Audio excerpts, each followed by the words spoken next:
Alright, for those of you who chain watch these or watch all of our videos, you'll notice that I only finished the other video a few seconds ago. You can even still hear the generator going in the background.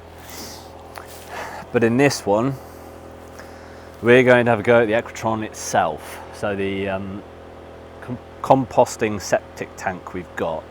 I've got the pipe. Pipe comes to here. We've got it all out the caravan. So the caravan, all of that stuff comes to here now. And I've got to find a space around here to put the Aquatron.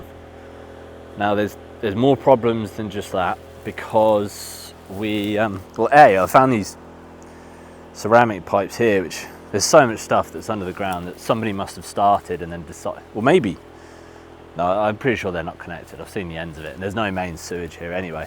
So we're on a slope, perhaps you can see I'm sort of falling down here. We need, the connector for the top of the Aquatron is on the very top, and it stands up quite a bit. So I need to sink it down so that the toilets can connect to the top, and that works okay. So either I've got to dig a big hole, or I've got to find a place that I can set it that'll be nice and natural with minimum digging. But the reason I want it as far up there as possible, because it'd be easy, you know, I just tee it down here, put it low enough, and then just put a 45 on there and just come out like this, connect it.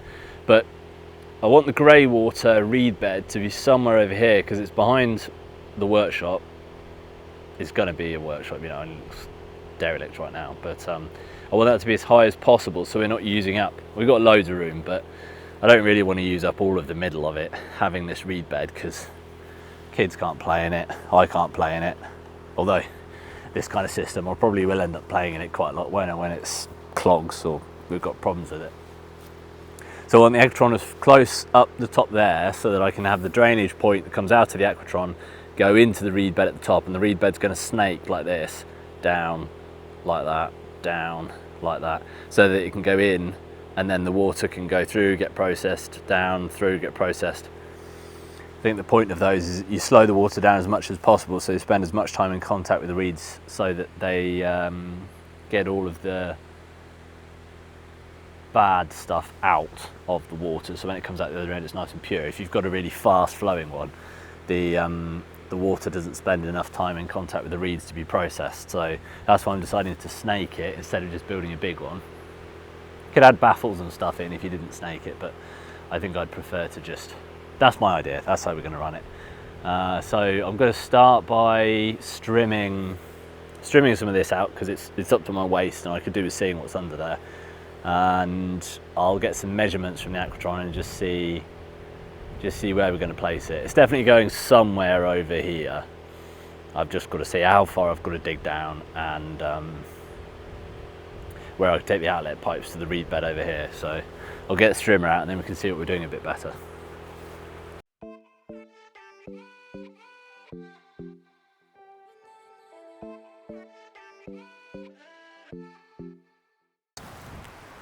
Okay, new plan. I've trimmed this down so we know roughly, you know, it's going somewhere around here. But the reason I was whinging about digging in the last video is because I broke a rib the last time I was up here, and that was less than a week ago, and I think I'm pushing my luck so far. It's not doing it much good digging, and this stuff's quite difficult to dig through. So I think what I'm going to do is I'm going to leave it where it is. The video is going to continue. You'll just see me skip to a few days later, where we'll continue with it. But I'm going to go back, get my wife and son, give my ribs a few more days to get a bit better. And then also I won't be starting this at the very end of the day, I'll be starting at the beginning of the day, so I'll have a bit more energy as well. I'm just a bit exhausted from these very long days, and I've got a handful of injuries as well, so I'm gonna hold it there. We're gonna come back in a few days, but for you, the video, you've just seen me come back. And yeah, I had hoped I would get further in this video, or this day for me. You know, it's the end of the day and it's dinner time. So there we go. I'll see you a few days later for me, but yeah, I'm sad I didn't get further. Morning. Got a helper watching me from the caravan. Right, we're back.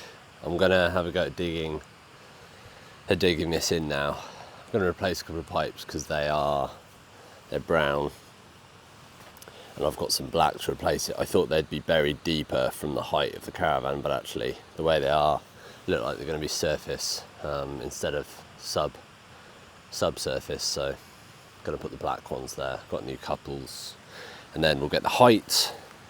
I'm still a bit groggy from being ill. Still am a bit ill, and I'm unshaven, so you'll have to deal with me being a bit rough. But it was blue skies a few minutes ago. Still see some blue down that way, but it's clouding over, so I'm hoping it's going to be as good a weather day as it looked like it was going to be, because either this is going to be a quick, oh, that wasn't that bad, or it's going to be a, wow, that was a lot of digging. So we're just going to get started. Hopefully today we'll get this finished. You saw we've got the water bucket connected, water drum. One of our other videos, we've got the gas connected. We've got the washing machine draining and functioning. So we've got most things. So hopefully by the end of today, we'll have a functioning toilet. One thing I wish, the boiler's broken, or I think the boiler's broken, so we've got no hot water. Getting parts for a boiler like that might be quite difficult here. So we'll see if that resolves itself or whether that'll be a whole new job. But today, gonna get that dug in.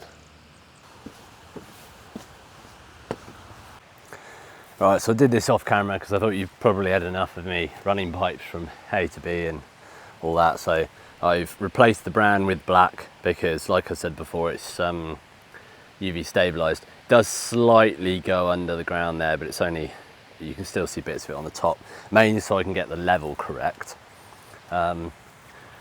Really dodgy packing here. I'm going to build a proper frame for it soon, but right now I just need to know roughly what height and what full,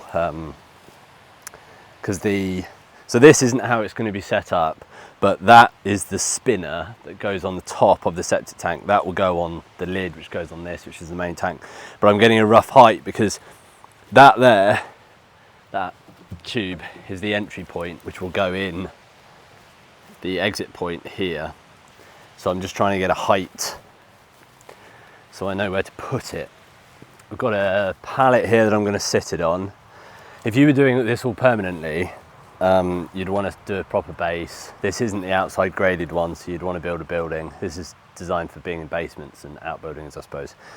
We're just trying to get it done quickly.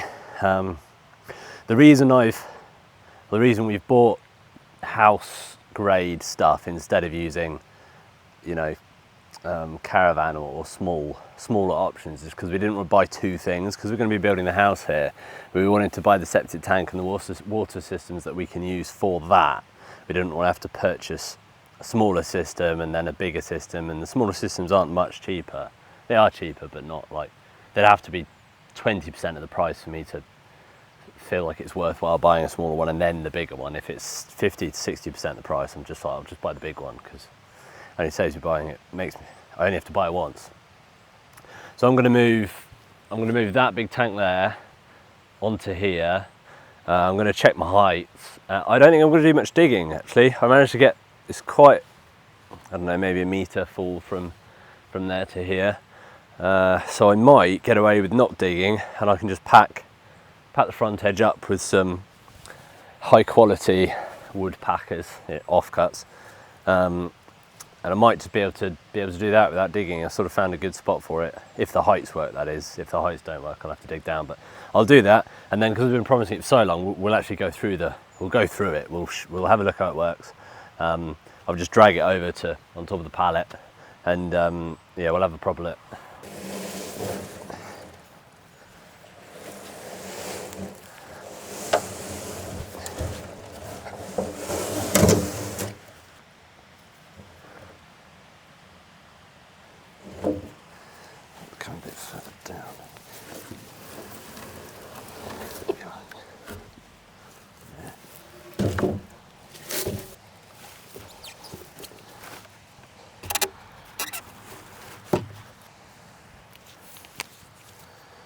Right, I'm just gonna clean I'm just gonna clean the inside of this out because it got all these bits in from the storm the other day, and I'm not sure, I'm fairly sure they're going to block the outlet pipe over time. Probably not initially, but I don't think we want leaves and stuff in there, so I'm going to give it a quick, I don't have a hose or running water anywhere in here, so I'm just going to brush it out with my hands.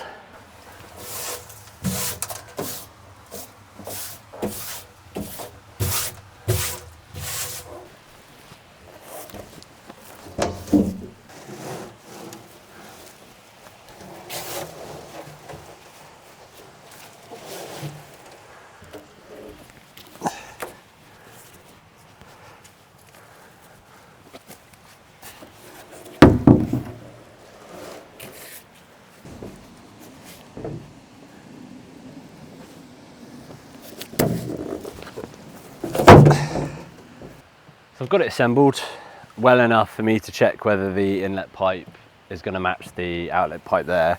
So this, what's this? Maybe it says on the side. It's an Aquatron. This thing here, this spinny thing, is the Aquatron. So like this and this is an Aquatron. I think it's made in New Zealand, and there's a British guy that imports it. This thing at the bottom is the bio chamber, which this is the kind of branded patented thing. This bit's just a tank. So on their website it says you can make this if you like. They've got diagrams for building it out of brick and all sorts. If you want to make this, I just bought it because it's got these rotating chambers.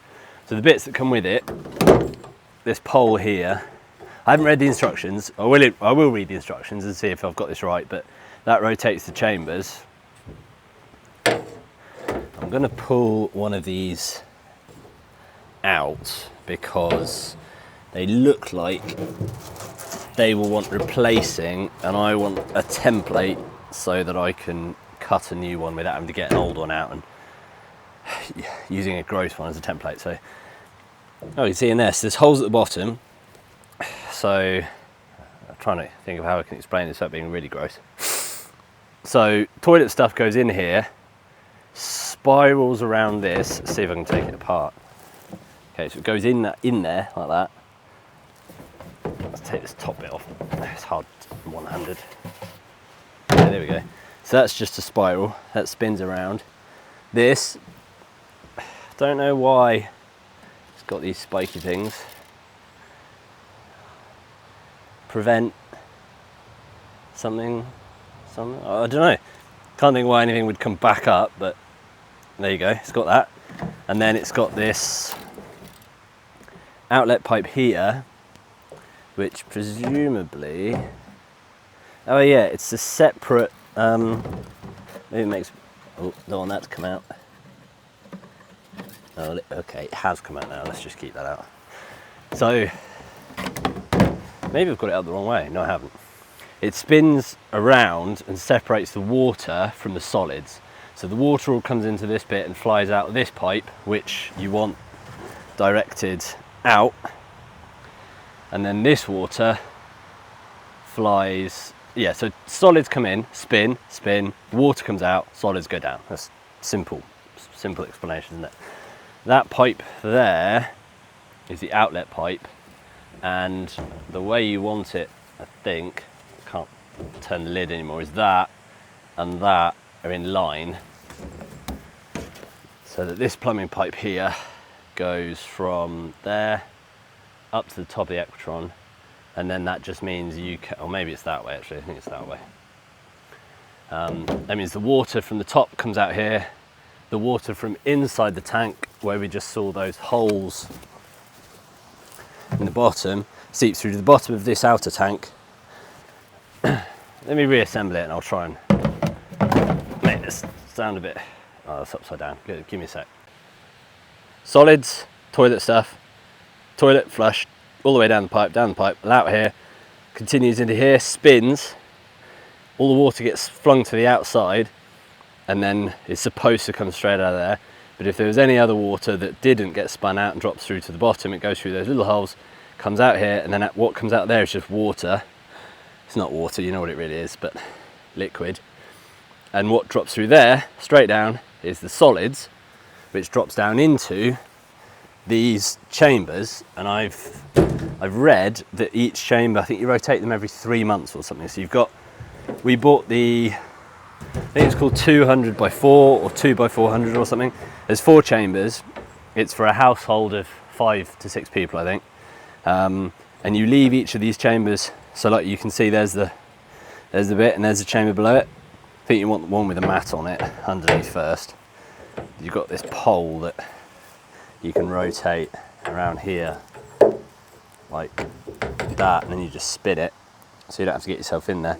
And then I think the idea is you've got 3 months on, turn it, and then it's got 1, 2, 3 more cycles, and then on the 3rd cycle it's supposed to be fully composted and sort of look like soil. I've seen a video of a guy who sticks his hand in and plays around with it, which is gross, but it was dry and he was sort of, it was powder falling through his hands. It did look like soil, to be fair. I didn't see him retch, so I can only assume it wasn't disgusting. But yeah, his was functioning and it looked pretty cool. So we saw that video and that's why we bought this, because it, I thought if we're going off grid, I really want to go, I mean, this is financial reasons, partly, as well as feels good to be a closed loop. But I mean, you get a septic tank and then you pay for emptying it.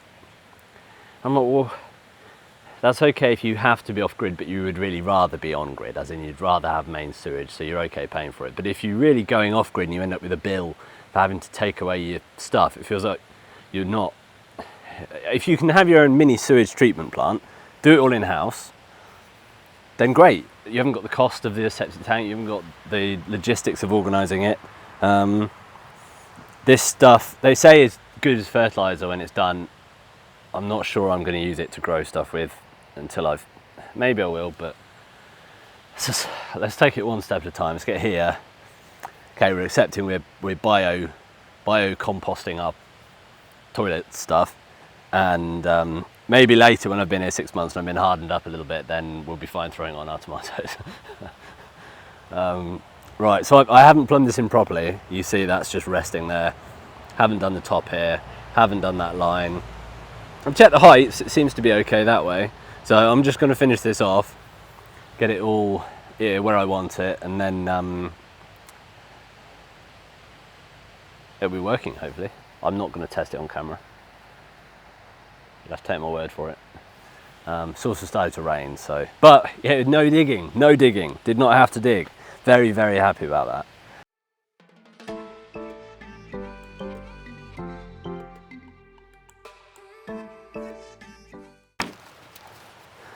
Right, well, whether it works or not, I don't know. But we're going for, that's about done. It's all plumbed up. They've given me a nice lid. It says Aquatron on it. The instructions are in gobbledygook, so I've got no idea. I mean, you can do the pictures, but I'm assuming fail means rat. I don't know, but these are for different products, which are not for us. Yeah, anyway, I looked through that and I'm fairly sure my plumbing's okay. The falls are all correct and it looks like it does in the pictures. So yeah, taking that out, so I'm going to keep that aside. Spun it around so that chamber is one after this, so that when I rotate it, I'm not accidentally going to rotate it onto the one without the foam on it. But that's it. This needs to be connected to the out pipes, which is what these black pipes are for here. And then they're going to run over, holes in the floor. They're going to run over to the reed bed, which is going to be over there somewhere. So that'll be how it works. But yeah, I'm pleased with that. I've no more digging holes, and that was slightly easier than I thought it'd be. Slightly. It's not rated for outdoors, this one. The one that was outdoors was about £6 grand. This was 2. So I'm going to get a tarpaulin and just cover it over. I considered getting some tape and just taping around this join here, because I'm worried bugs are going to get up and in there. Don't know why they'd want to, but I may still do that. I'm going to keep thinking though, because once you tape it, you get tape glue, you never get it off, it'll look rubbish. I'm going to think on how I'm going to do it. I mean, I am going to build a shed over this. It's just right now, while we're getting set up, I'm going to leave it exposed. So I'm going to try and get it covered up before it, you can see it's raining. Try and get it covered up before it gets soaked. But there we go, that's this video. Next video is going to be, perhaps we'll do the, I mean, you all really want to watch me mow the lawn, don't you? But we're going to turn all of this from all the way over there, all the way around here, into lawn. I'm going to try and keep, well, I say lawn, this type of lawn. Going to try and keep the nice bits. We're going to do some patches. We've got a flail mower arriving, and maybe that'll be the next job. I want to get it done before I think the summer is over, but I want to get it cut whilst it's still reasonable weather. Otherwise I feel like if you do it in the really bad weather, I don't know, I've never been a lawn cutter, but I feel like you cut the lawn in the summer and then you leave it during the winter. So I want to get it cut so that my son, he can't walk through this stuff, it's as tall as he is, so every time he gets to the edge he's like, pick me up, and I want him to just be able to free roam around here, rather than, it's his home, you know, I want him to be able to move around in it. So that might be my next job. That's interesting for you anyway. I've got loads of jobs for me, but it's worth filming. So if you want to come see that, we'll see you in the next one. And there we go.